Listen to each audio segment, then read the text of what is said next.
Everybody. Yeah, so I'm going to spend the next roughly 20 minutes to talk about being in charge of your own digital infrastructure. And then I want to point out one specific project, the OpenDesk project.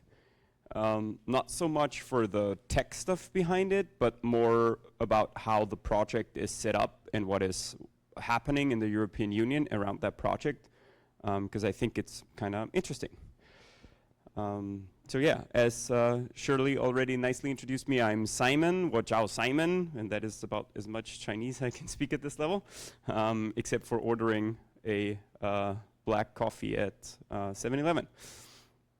I am a IT consultant, so I work as a provider for different services around open source, primarily around security. I also volunteer for the Free Software Foundation Europe. So if throughout the next, like today or tomorrow, you want to find me, talk about any of the topics that I bring up, just find us. We're one floor down in room 309. And I like to solve hard problems, right? That is why I created my own company, to like find interesting and hard problems and help my clients solve them. And we do adapt, deploy, and operate OpenDesk for small and medium-sized organizations. So, you know, and this is about as much marketing as I'm going to do for this talk. The nice thing when you go on stage, when you run your own business is you can change the disclaimer. You can say, oh, these opinions are my own, but they're also those of my employer, right? I can say whatever the hell I want and not get fired. So that's kind of nice. Why am I talking about OpenDesk specifically? It's, if you look at the internet, right, and the cloud, one thing that becomes clear is whoever is in control of our infrastructure, they get to make up a lot of the rules, right? Even if the software was free, which a lot of the time we're not even talking about open source software, we're not talking about free software, right? But even if the entire stack is free, whoever controls the infrastructure, whoever is in charge of where people go, they kind of control the game. They control the life of, or at least a significant part of life and civil discussion and a lot of stuff that goes along with it, right? And just the your personal data, like you can shape how the discussion is being had, right? Like what do people talk about? What don't they talk about? Like stuff like that, right? Exactly. And one of the things that we increasingly see in Europe is that we are depending on big cloud services, not just people voluntarily, but our public administration, our governments, right? If Microsoft 365 were to go away tomorrow, my home country, Austria, would have trouble collecting their taxes, probably. I don't work with the tax government. I don't exactly know, right? Just from what you see, when you send emails to people, it's all Microsoft Exchange, it's all Microsoft 365. So you have to assume there's going to be a big trouble if something happens, right? So we have certain risks right now that, oh, Jesus, sorry. I touched the scrolly bar there. Right. So we do see risks due to third-party legislation, especially the United States is very, okay, I'm gonna stop using the mouse. This is just messing with shit. Cool. And this, I live in Taiwan now, but most of my professional stuff is still based in Europe, so it's a very European perspective. because that is what I know and what I can talk about, right?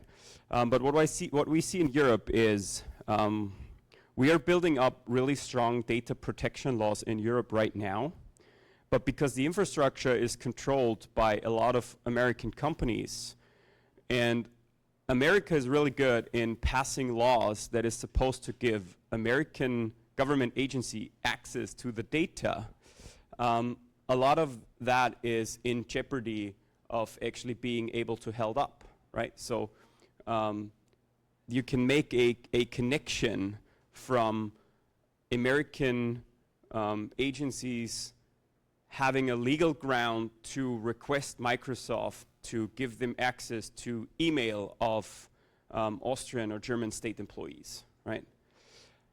So that is a thing. But also in the business market, in the economical sectors, we see just high dependencies for vendor lock-in, right? That shouldn't be a surprise. We're at a open source conference. It's the things that you always hear.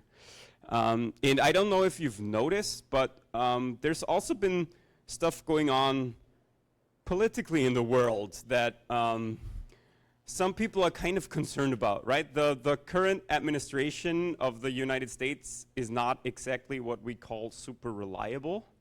And it's interesting, it's the second time where this administration is in power and everybody in Europe is like, oh my God, we're still so dependent on like all our, among other things, digital infrastructure of the United States, and we have no idea what will happen in the next 3 years, right?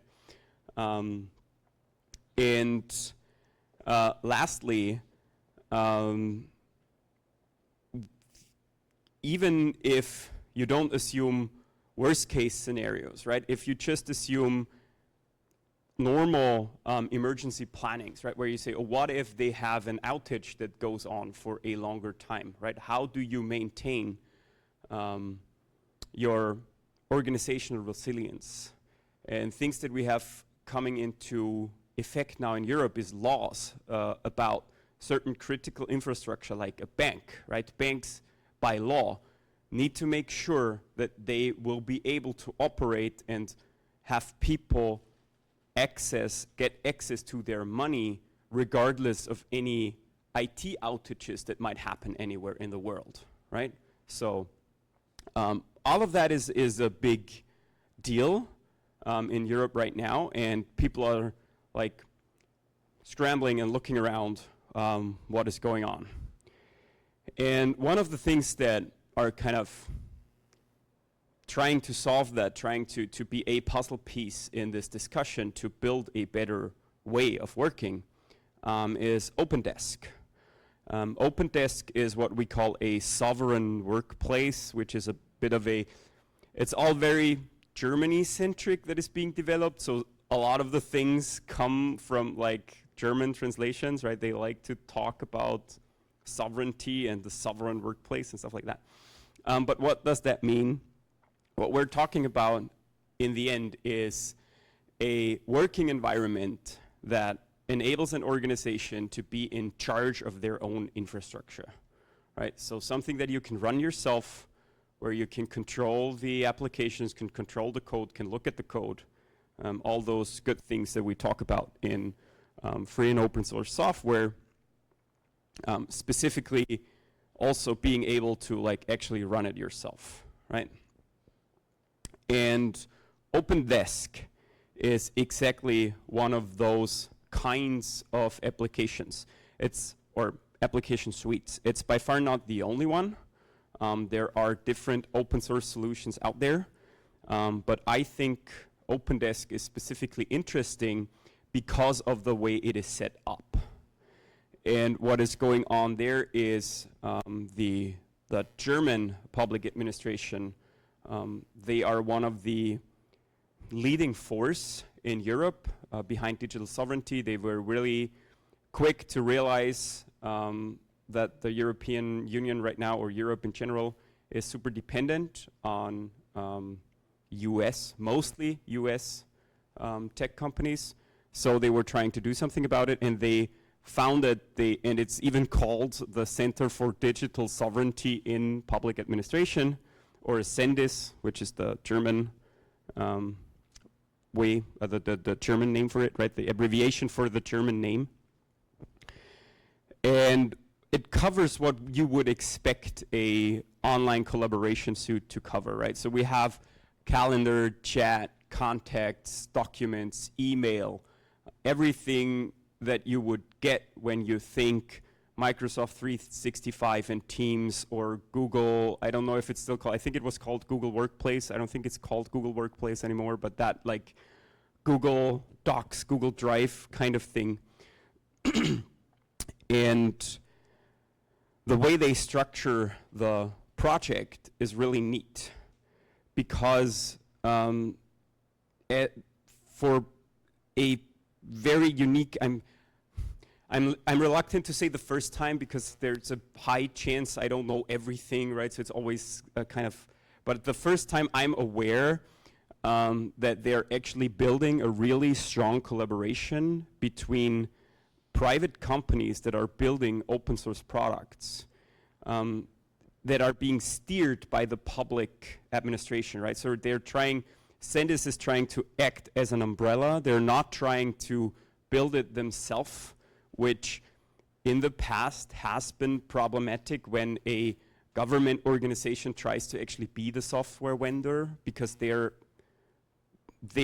playing a very different game, right? Public administration is a very different type of dynamic and a thing to do comparing to developing and selling software.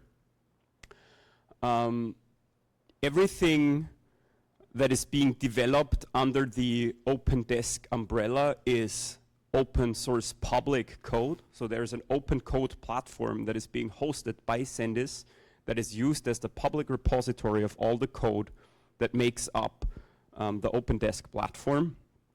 And if we look at the actual software that is running behind it, it's mostly things that you would expect anyway, right? So you will see Nextcloud, a very popular, very well-matured cloud storage solution that is very similar to stuff like Dropbox or Google Drive, right? And works very nice.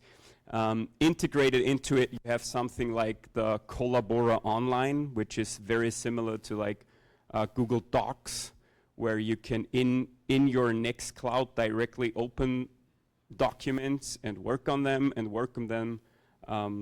collaboratively, right? So multiple people can open the same document at once in their browser and work on the same thing.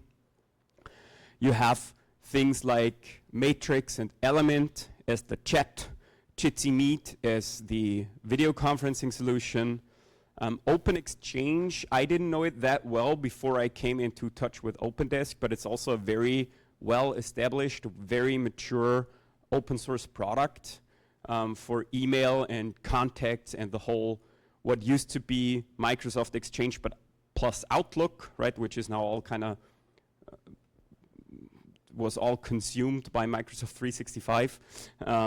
But that part of the Microsoft ecosystem. And then Open Project for things that would be like your Microsoft project or Jira, where you have tickets and issues and can structure your work, and Wiki software, and then a whole bunch of like identity and access management behind, right? So it's by no means reinventing the wheel. There is a lot of integration work that is coordinated by Sendis, where they are trying to pull all the different vendors and get them at the table and say, hey, all your products, they already really work well in isolation, right? But if we want to provide what we call a sovereign workspace, we need to make sure all of those things work as one set of applications, right? And then you get nice things, like the little things, like you open your calendar in OpenExchange and you invite someone to a meeting and you click, this is an online meeting, and so it generates a URL for you that has a chat room generated in Matrix and has a Jitsi room generated on Jitsi. So it has a very similar experience that people are used from their corporate environment in something like Microsoft 365. There are it's a great project overall. There are some challenges that we see right now. The idea is that Sendis is centrally steering the project, and then everybody could go to them to have one central communication point to all the different vendors, right? To get stuff like enterprise support contracts, or just talking to, if there's problems, right? You don't want to go to 3 or 5 different companies to tell them, oh, is this a problem with your product, or is this a problem with somebody else's products? All which, if you have been in the open source corporate space for a while, these are all the things you hear, right? These are all very classical problems or reasons people tell you why it's hard to like have even a open source that is backed by a professional company in your corporate environment, right? Because you have so many different like players that you need to talk to. That is really great on paper. Practically right now, if you are not a German public administration, right now they tell you that they are like, they have so many requests coming in, they can't help you, right? And we have actually talked to some like major, like the biggest corporate entity you can imagine in Austria, right? Which Austria is a tiny country, so that means it's still smaller than most small public administrations in Germany. But as far as Austria goes, this is like one of the biggest players you could talk to. And they didn't get an answer from Sendis when they were like, hey, we're interested in your project, but we need to like get support for it, right? And they said, sorry, like we're talking to a bunch of public administrations, which is understandable, and they're looking for more staff, right? So it's all very normal, but you can see in practice right now, there's some issues that we're struggling with, or they are struggling with. There also is, so if you go on the open code platform, all of that is there is free and open source software. And there's a repository where they tell you, oh, this is the community edition, and they do talk about an enterprise edition, which is then including some subscriptions. And some of the projects that are part of OpenDesk do have small bits and pieces that are not open source and free software, right? And right now it's not super clear to me what will go into the enterprise edition, that right now you can't really buy from them yet. It's just something that they have like teased that eventually you will be able to buy. But from everything that we've looked at, and we have looked at every individual component itself, there's about roughly 5% of like some different connectors that to integrate with other software, or different like enterprise load balances. If you need to run it for like thousands of people, there's a small piece in there, especially in the mail parts, that is then not under a free license. So that is something that, of course, it's not great, but then again, the base, and especially what they now call the community edition, all of that is free and open source software completely. So it's you can trace it from the line of code in the repository to the thing that you're installing, right? So there are some challenges around the project that we're looking at that do keep us on our toes, so that we're conscious about this might not be all butterflies and rainbows, right?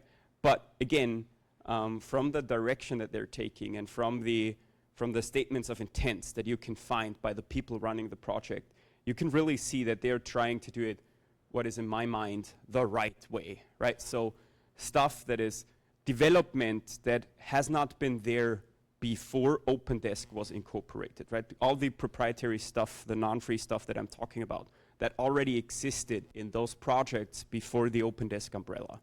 Everything that is developed specifically for OpenDesk that is potentially funded by taxpayer money from the German government is under a free license, publicly available on the OpenCode platform.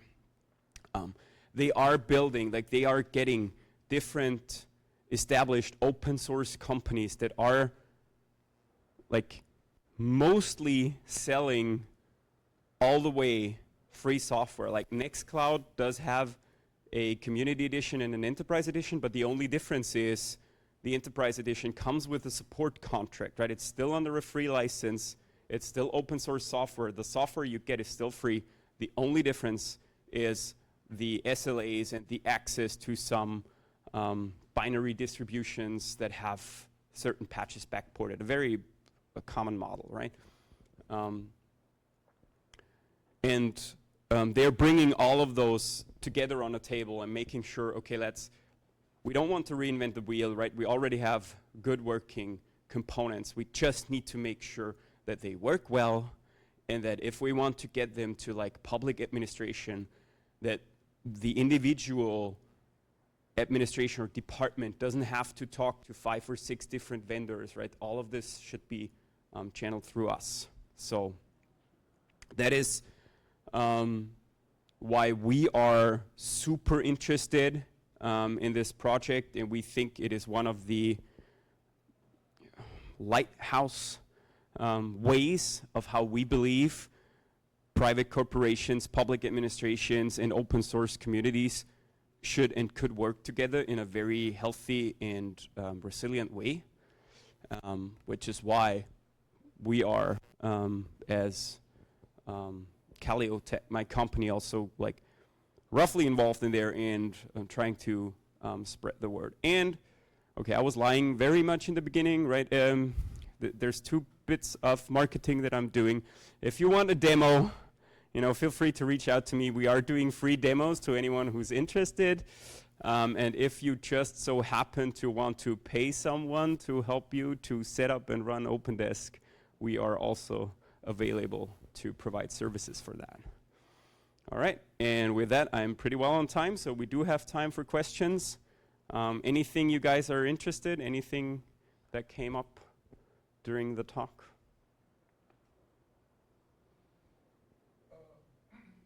So private data brokers can make a lot of money sleazing consumer information out of consumers and reselling it. So you probably know more about this than anyone else in the room. So tell us how I don't know. Sorry, tell us. how we fight it. How do we fight the data brokers? Okay.